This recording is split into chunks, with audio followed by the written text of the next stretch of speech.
10 tahun lalu saat pria itu baru tiba di depan gedung kantor, seorang anak tukang semir sepatu langsung melihatnya. Anak itu segera berlari kecil mendekat, dengan wajah serius menawarkan jasanya. Katanya hanya $3, sudah bisa membuat sepatu bersih mengkilap. Namun pria itu berkata, "Jangan harap kain lap dan harga murah bisa menarik pelanggan. Menyemir sepatu tergantung pada keahlian." Begitu tahu anak itu punya keterampilan, hanya kurang modal usaha. Pria itu pun tersentuh oleh ketulusannya. Lalu langsung mengeluarkan $100 untuk investasi, dan berjanji akan kembali esok hari, untuk melihat hasil usahanya setelah alat lengkap. Anak itu langsung menyanggupi tanpa ragu, tanpa disadari kebaikan hati pria itu akan mengubah nasib anak itu selamanya. Hari pun berganti. Anak itu menunggu dengan kotak peralatan di tempat yang sama, sampai malam tiba. Namun pria itu tak kunjung muncul. Ia pun mengepalkan tangan dan bersumpah dalam hati. Suatu hari nanti ia akan menemukan pria itu. 10 tahun berlalu. Pria itu kini justru dipecat dari perusahaannya. Di luar ruangannya, banyak karyawan yang hanya melihat dengan tatapan dingin. Asisten HR mencoba menenangkannya. Katanya pria itu adalah tulang punggung teknis perusahaan. Istrinya adalah CEO. Bahkan wakil presidir adalah murid yang ia latih sendiri. Mendengar itu, pria segera menelepon istrinya. Namun tiba-tiba istri dan muridnya masuk ke ruangan. Keduanya kini menunjukkan sikap berbeda. Mengatakan pria itu hanyalah karyawan biasa. Dan langsung mengumumkan pemecatannya. Lalu sang istri melemparkan surat cerai. Saat itu barulah pria sadar. Ia yang dahulu membimbing muridnya hingga jadi wakil presidir. Dan menyerahkan seluruh urusan perusahaan kepada istrinya. Sementara dirinya fokus pada riset dan pengembangan. Tak disangka keduanya malah mengkhianatinya. Melihat semua ini, hati pria pun hancur.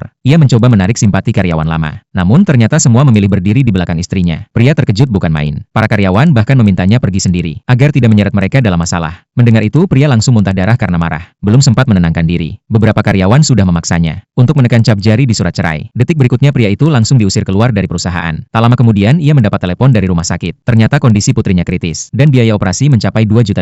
Dengan terpaksa ia mendatangi sahabat lamanya untuk meminta bantuan. Ia bahkan menuangkan teh dengan penuh hormat. Namun sang sahabat pura-pura menjatuhkan cangkir, lalu berpura-pura minta maaf seolah tak sengaja. Pria itu hanya bisa menahan rasa malu sambil memungut pecahan. Setelah itu ia menguatkan diri untuk meminjam uang. Namun syaratnya harus berlutut. Pria itu sangat terkejut. Ia menjelaskan bahwa ini demi menyelamatkan nyawa putrinya, dan berjanji akan mengembalikan dalam 2 bulan. Tapi sahabatnya malah tertawa sinis, mengatakan pria itu dulu meremehkan dirinya. Kini malah datang memohon bantuan. Melihat sahabat lamanya salah paham, pria itu buru-buru menjelaskan bahwa itu tidak benar. Namun sahabatnya hanya tersenyum licik, lalu perlahan berkata, demi persahabatan mereka selama ini, ia bersedia meminjamkan uang, asalkan pria itu bersedia berlutut dan menyembahnya. Sementara itu anak semir sepatu yang dulu dibantu, kini telah menjadi miliarder bernilai ratusan miliar. Ia kembali dari luar negeri, hanya untuk mencari pria yang pernah menolongnya. Di sisi lain sahabat pria itu sedang menyiapkan kejutan, dengan memanggil istri dan muridnya. Bahkan di depan pria itu, mengatakan anak yang akan datang harus memanggilnya ayah baptis. Barulah pria sadar, semua ini adalah rencana licik sahabatnya. Yang lebih menyakitkan, ia meminta pria itu menyerahkan hak patennya. Namun di saat itu juga, anak semir sepatu akhirnya tiba di depan perusahaan.